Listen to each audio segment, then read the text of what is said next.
Oi pessoal, tudo bem com vocês? Faz tempo que eu não apareço aqui. Eu sou Fran, né? Pra quem não me conhece, quem tá caindo de paraquedas aqui, eu tô no quinto período. Tô não, né? Acabei de fazer o quinto período, tô indo pro sexto período agora de fono e vim contar pra vocês como que foi a minha experiência com o quinto período à distância, né? A gente vai voltar presencial agora no sexto período. Tô gravando agora no dia 16 de abril, né? Hoje é Dia Mundial da Voz, inclusive. Mas, pra quem tá acompanhando há mais tempo, sabe que eu tô um pouco sumida por aqui. Quem me acompanha mais de perto viu muito bem que eu estou sem notebook, o que atrapalhou todos os meus planos, né? Vários posts que eu tinha para postar no Instagram e por aqui também, como a série de fono que eu tava super empolgada para gravar, só que não vai dar, vai ter que dar um tempo até eu arrumar outro notebook. E gente, os preços dos notebooks estão caríssimos. Enfim, mas tudo bem, vamos lá, paciência, né? Mas tô aqui fazendo no improviso, né? Tô tentando fazer tudo pelo celular, mas tá muito difícil. Meu celular ainda trava muito, não aguenta absolutamente, tipo, quase nada, assim, ele trava bastante.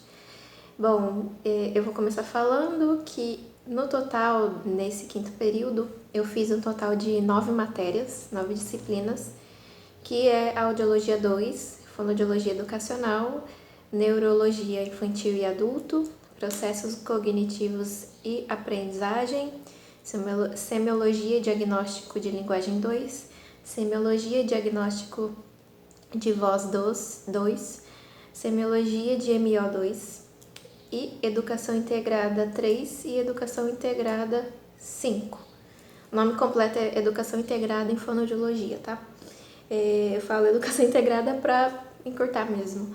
Então, eu fiz esse total de 9 matérias. 2 delas estavam atrasadas, como a Audiologia 2 e a Integrada 3. Porque a Audiologia... é difícil explicar.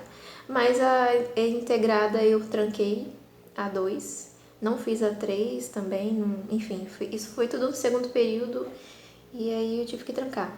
A Audiologia 2 eu fiz tudo numa ordem específica. Primeiro eu fiz a Audiologia 1, depois a 3 e agora eu fiz a 2.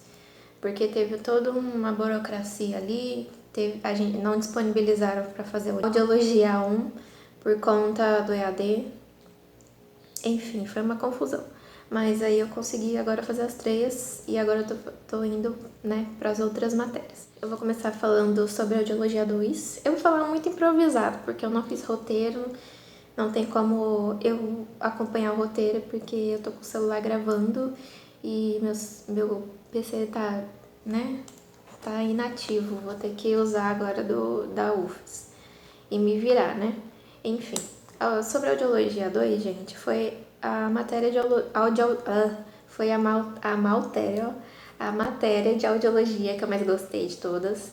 E sim, é possível a Fran gostar de áudio, porque vocês sabem que eu só reclamo de áudio, não gosto, mas essa audiologia foi mais voltada para o público infantil.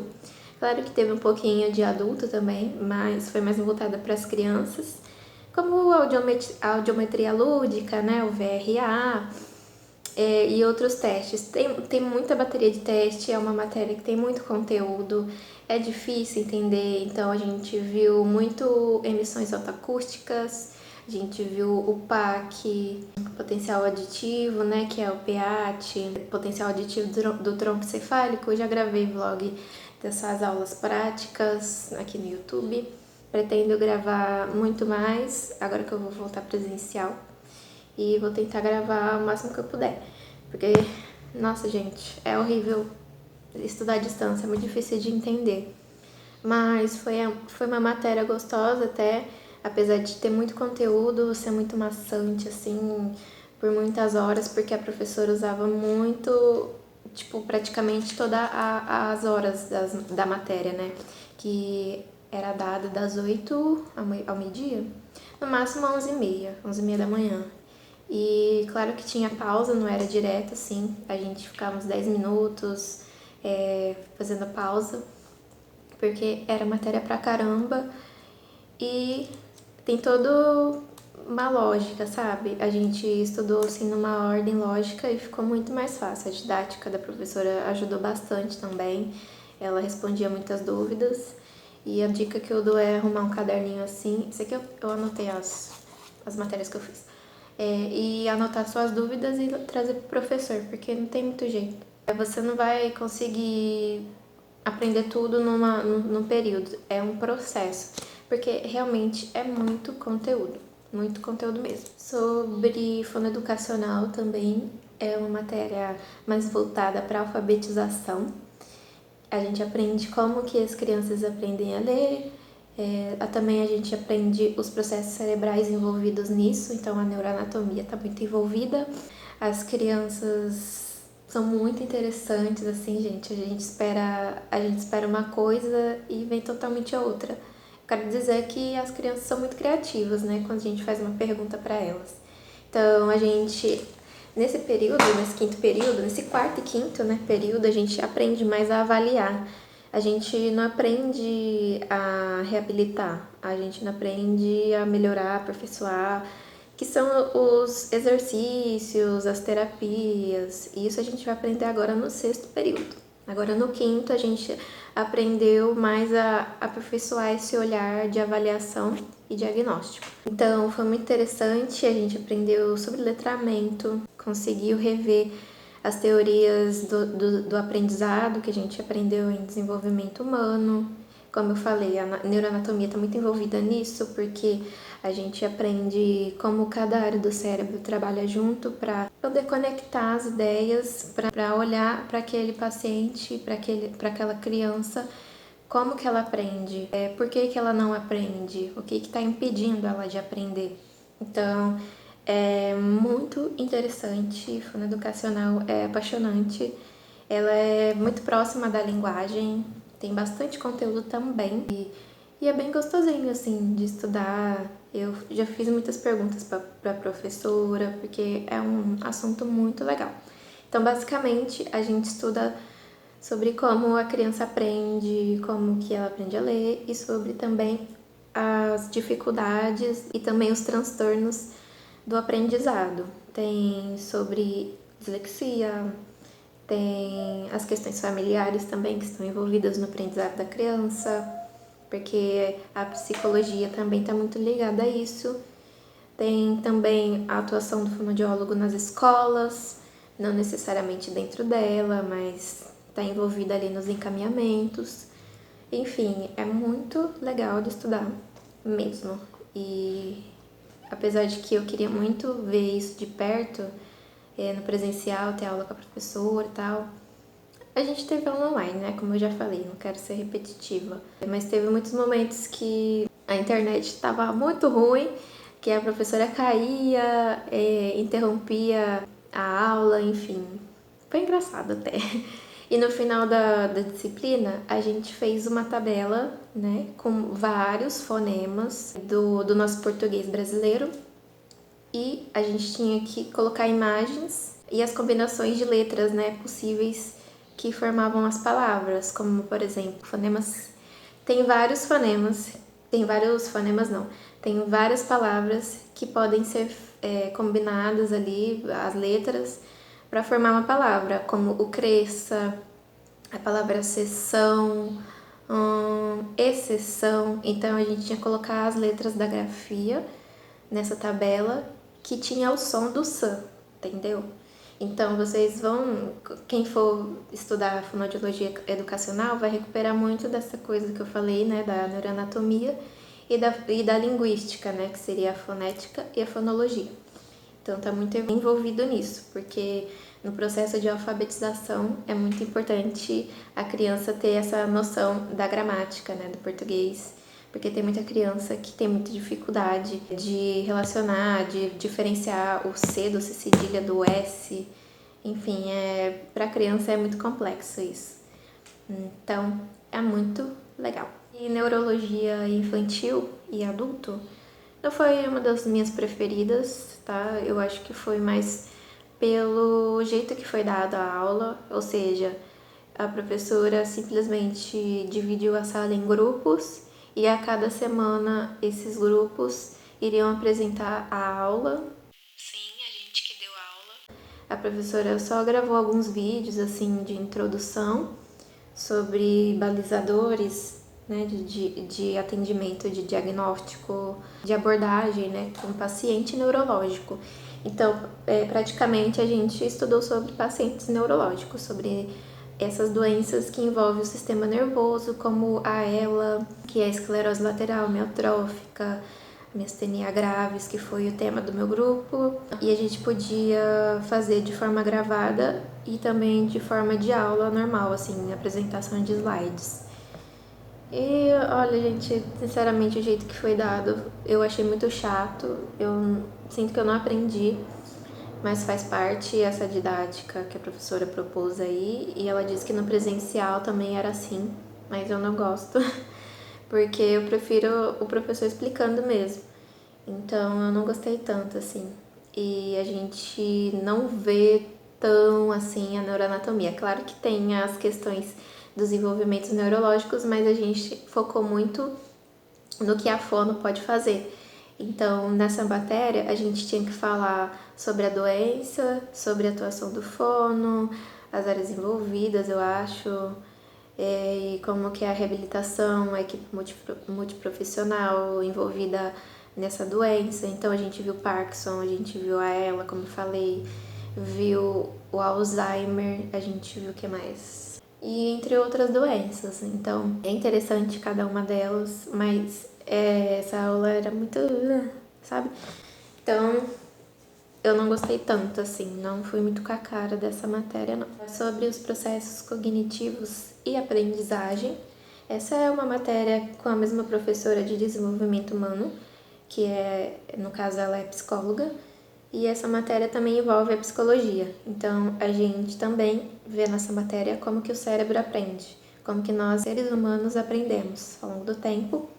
Claro que tem muito a ver com o desenvolvimento humano também, são coladas. Só que a gente vê alguns processos cognitivos, como que elas funcionam, como a atenção, a memória. Também vemos as emoções, como que elas funcionam, como que a gente regula as emoções. Então, é muito interessante e também é muito importante entender esses processos, porque a gente precisa observar isso numa criança. A gente viu alguns transtornos também de aprendizado, como a dislexia. Também vimos sobre o autismo, que foi o seminário do nosso grupo, né? Eu e as meninas fizemos esse seminário do autismo.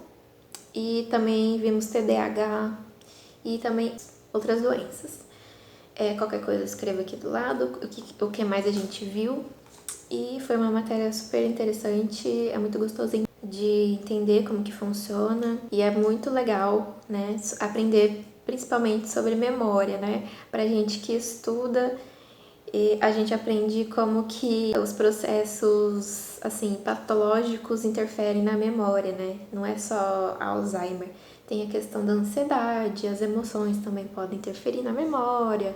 E, enfim, a gente se sente um pouco assim no curso de psicologia. Então, é muito interessante de estudar e ler. E a professora indicou um livro muito legal para estudar sobre isso. Eu vou indicar para vocês também quando tiverem esse tipo de conteúdo na faculdade, porque às vezes os professores ou colegiado, departamento colocam nomes diferentes para a mesma coisa nas outras universidades. Então, no nosso chama Processos Cognitivos e Aprendizagem e no de vocês deve ter outro nome, ou o mesmo, não sei.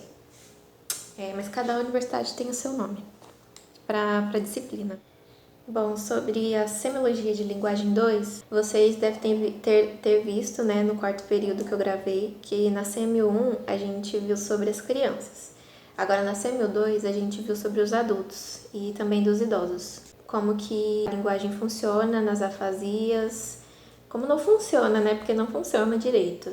Mas a gente viu bastante afasia foi um tema, assim, muito presente, tanto a afasia do adulto como a afasia da criança, porque crianças também podem ter um quadro de AVC, por exemplo, que pode causar uma afasia e também, consequentemente, prejudicar, né, essa criança no seu desenvolvimento, porque pode atrapalhar em muitos processos, como, por exemplo, na aprendizagem da leitura e da escrita. Então, crianças assim menores de 10 anos, assim, é um pouco assim crítico em questões de linguagem, porque esse processo, se tiver muito assim prejudicado, pode prejudicar a criança no futuro.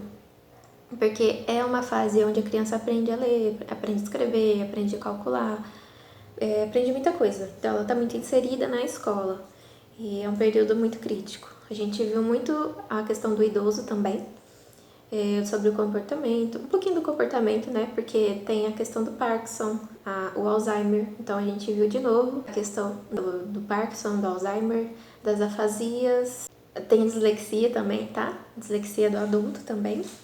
E dentro dessas afasias e dislexias, tem vários tipos, gente. Não é só, o que é afasia na fonoaudiologia, o que a fono pode fazer. Não, a gente primeiro vê o que é afasia, os vários tipos de afasia. Tem afasia global, tem afasia de Wernicke, afasia de Broca, tem vários tipos. Dislexia também, tem vários tipos e é bem complexo, você tem que estudar bastante, porque algumas assim são parecidas, na minha cabeça são parecidas. E a gente vê também anamnese, tá? A gente vê diagnóstico também. Praticamente todas essas semiologias a gente vê essa questão de avaliação e diagnóstico, mas intervenção é mais agora no 6º período, que nos blogs eu pretendo mostrar aqui pra vocês. Então, continue acompanhando aí. Sêmio 2 de linguagem não foi uma das minhas preferidas, mas foi legal, né? O professor é um doce, uma fofinha. Agora, sobre semiologia de voz 2. Eu não sei porque eu tô falando doce, mas é 2. Semiologia de voz. Também foi muito bom, né? Porque vocês sabem que eu amo voz. E a gente viu muito a avaliação de voz. Então, a gente viu bastante sobre protocolos de voz. A gente não viu nada assim de lesão de prego vocal, isso foi no 4º período. Mas a gente viu essa questão da avaliação perceptiva, auditiva. Então, a gente viu como que avalia uma voz. A gente pega o paciente, né, recebe no nosso consultório, pega os dados pessoais, né, coisa básica, fulano de tal, tantos anos, profissão tal, porque a profissão da pessoa é muito importante. Então, ela pode ser cantora, ela pode ser dubladora, pode trabalhar na igreja como pastor, como padre, pode ser locutor, entre outras coisas. Existem muitos profissionais da voz, a gente deu seminário sobre isso, mas a gente focou bastante no treinamento de protocolos de voz, como o QVV, como a Gerbase, né, que é aquela sigla onde a gente aprende a avaliar e também desenvolver a nossa audição para alguns aspectos da voz, que agora me fugiu o nome, que, por exemplo, a gente aprende a identificar uma rouquidão, a gente aprende a avaliar uma soprosidade, astenia, que é fraqueza, tensão, que é antagônico, tá? Astenia e tensão é antagônico. Então, se você tem uma, você não pode ter a outra. Então, se você tem uma voz astênica, então você não tem tensão, tá? Tem diferença entre as duas. Então, ou é uma ou outra. Então, a gente fez várias vezes esses protocolos. Teve o PPAV também. Teve vários outros, eu não vou lembrar quantos protocolos a gente aprendeu. Mas é basicamente muito fácil, gente, porque você grava a voz do paciente para avaliar depois. Não só para avaliar, mas depois serve para você mostrar para o paciente como que tá a voz dele comparado com a voz anterior. Então, é só para mostrar que a terapia está dando resultado, isso ajuda a motivar o paciente. Então, a importância da gravação ela é essencial, assim. Não sei se todos os fonoaudiólogos especialistas em voz gravam a voz, né? Mas a gente aprendeu que é importante também. Então, basicamente, a gente viu essa questão da avaliação, teve a ajuda dos monitores também, que foi maravilhoso, né? A gente teve aula sobre a atualização de um dos protocolos, que é o IDV, acho que é IDV 10, antes era IDV 30, se eu não me engano.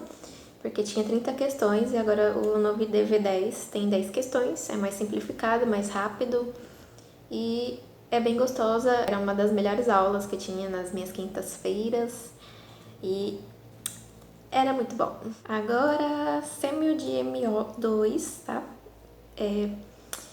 Sobre sêmio de MO, gente, foi o terror da minha vida. Eu não sei quantificar, eu não sei diferenciar pra vocês o quanto que é difícil essa matéria. A parte de criança, né, a disfagia de criança é um pouquinho mais gostosinha, porque é muito fofo, né? Eu adoro criança, é muito fofinho aprender sobre elas. Mas essa matéria foi dividida em duas partes, então foram duas professoras diferentes que deram essa matéria pra gente. Então a gente viu um pouco sobre disfagia adulto e adulto e idoso, tá? E disfagia do bebezinho, das crianças. E a gente fala de recém-nascido mesmo, tá, gente? Disfagia de recém-nascido. Então a gente vê um pouco dos aspectos da neonatologia na parte 2, né, dessa matéria. Então primeiro a gente viu disfagia do adulto e da criança. A disfagia do adulto, pra mim, ela é muito difícil, porque você tem que ter muito bem em mente sobre aspectos da anatomia humana, principalmente sistema nervoso e muscular, porque todo esse sistema vai entrar nas fases da deglutição. E essas fases da deglutição, acreditem em mim, vocês têm que estudar muito bem essas fases, porque cada coisinha conta. Então a gente vê muito a fase antecipatória, depois a fase preparatória oral, a fase oral, que é quando a gente prepara o alimento para ejetar ele para trás, para a gente engolir. Tem a fase faríngea e a fase esofágica. E cada uma dessas fases acontece alguma coisinha, assim. Então, eu não lembro agora o total de fases, né? Porque eu fui falando e nem contei, eu acho que são 5. Então, em cada uma é bom vocês anotarem os tópicos sobre o que acontece em cada fase e também separar essas fases em sistema nervoso. Como assim? Primeiro você anota o que acontece na fase oral, por exemplo, o que participa, as estruturas anatômicas, por onde que o bolo alimentar passa, não sei o que, e depois o sistema nervoso. Porque, gente, é muito importante, vocês não têm ideia do quão é importante isso. Então, vocês têm que saber muito sobre os pares de nervos cranianos, porque eles participam muito, principalmente o nervo vago, que é bastante longo, porque ele vai inervar a laringe, vai inervar, acho que a faringe também, as pregas vocais, enfim. Ele é, assim, complexo. Porque além dos nervos cranianos, dos nomes, a localização, vocês também têm que saber função. Então, a principal coisa que aparece pra gente na disfagia adulta é a função de cada órgão. Porque na hora de estudar a alteração, como o câncer de laringe, o câncer de boca, por exemplo, você vai saber qual que é o problema do paciente e saber intervir naquele caso. Então, a gente viu bastante imagens feias até.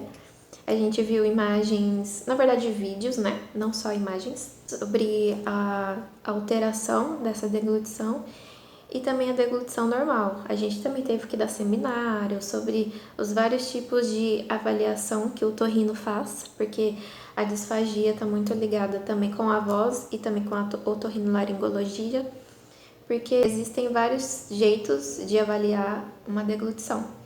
Que tem, no caso, a videolaringoscopia, tem muitas outras com nome difícil, que eu não vou lembrar agora, porque já faz um tempo que a gente deu esse seminário. Mas a gente, né, do meu grupo fez sobre videoendoscopia. E vai por mim, tem diferença, tá? Tem diferença. Até isso a gente tem que saber. Porque a gente tem que indicar, às vezes pode rolar um encaminhamento pro otorrino e o otorrino vai lá e faz pra você. Enfim, é todo um trabalho em conjunto. Agora, a parte 2, que foi neonatologia, não foi tão assim crítico. A gente viu a escala de Apgar, tá? A escala de Apgar é muito importante. A gente viu a classificação do nascimento do bebê, da OMS, a classificação também quando ele nasce prematuro, se é pré-termo, a-termo. É muito, assim, o básico da neonato. Então, a gente tem várias tabelinhas, né, que a gente estuda. como essa questão do Apgar também, que a gente tem que calcular. Enfim, se o bebê é muito grande para a idade gestacional, se ele é eutrófico, tem a questão do peso do bebê, quando que é normal, quando que não é. E as vias alternativas também de amamentação, quando o bebê não consegue mamar no peito da mãe, como que a fonoaudiologia pode ajudar nesse processo, a estimulação com o dedinho, porque a professora mostrou, né, um vídeo que você pega uma luva, tá? E tal, né? Limpa, óbvio. E aí você coloca uma sondinha. E na ponta da sondinha, desse outro lado, tem um copo. E aí você coloca essa sondinha dentro do copo e a outra ponta no dedo. E aí você oferece para a criança. Tem uma inclinação muito certa para fazer na criança, para ela não engasgar, não sei o quê. E estimular a criança a sugar mesmo e a desenvolver as estruturas fonoarticulatórias. Enfim, a gente viu o método canguru, muito fofinho, muito gracinha. É muito fofo ver essa interação entre a mãe e o bebê. A gente viu sobre o banco de leite humano, que é onde a nossa professora que deu essa aula, ela atua nesse momento, né? Aqui no Hospital Universitário. E também a gente viu o alojamento conjunto, que seria o contato entre mãe e o bebê. Ou seja, o bebê tá na UTI e a mãe fica lá com ele. Então, seria o alojamento conjunto até a alta do bebê.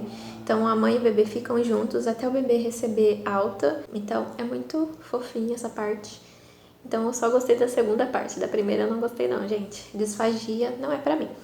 Em algum momento aqui do YouTube, eu falei sobre a educação integrada, né? O objetivo das educações integradas em fono simplesmente é para integrar o aluno dentro das áreas da fono. Então, cada aula, gente, varia. Então, não tem como eu falar, né, que vai ser de um jeito, sendo que você chega aqui e é outro. Porque tem rotatividade de professor. Então, tem professores que não são fixos. Então, cada professor tem uma didática, uma atividade para dar. Então, tem professores que dão seminário, tem professores que dão aula sobre vários temas. E pode ser discussão de caso clínico, pode ser discussão de artigo. A gente dá seminário sobre algum tema. E a gente aprende a trabalhar em grupo também, porque é muito trabalho em grupo. Principalmente no final do período. A gente também faz trabalhos também. A gente já chegou a fazer até campanha, né? Campanha sobre algum tema, tem campanha de voz, campanha de áudio. Enfim, geralmente é assim e varia muito. Por isso que eu não falo muito aqui no YouTube sobre educação integrada, porque varia bastante de professor para professor.